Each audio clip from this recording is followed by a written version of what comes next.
another set of points that are moved up, and then we use a point attractor to have that pattern change.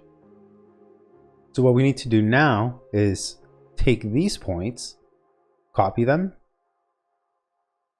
and copy the move again. So I'll use these, slide it over, tap Alt, and use this as the input. So it makes another copy, and now this will be height 2.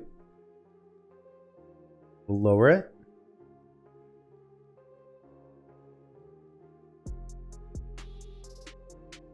All right, now with these points, let's create the point attractor. So what we need to do is somewhere along this circle, or now this circle, we need to create a point attractor. So how do we do that?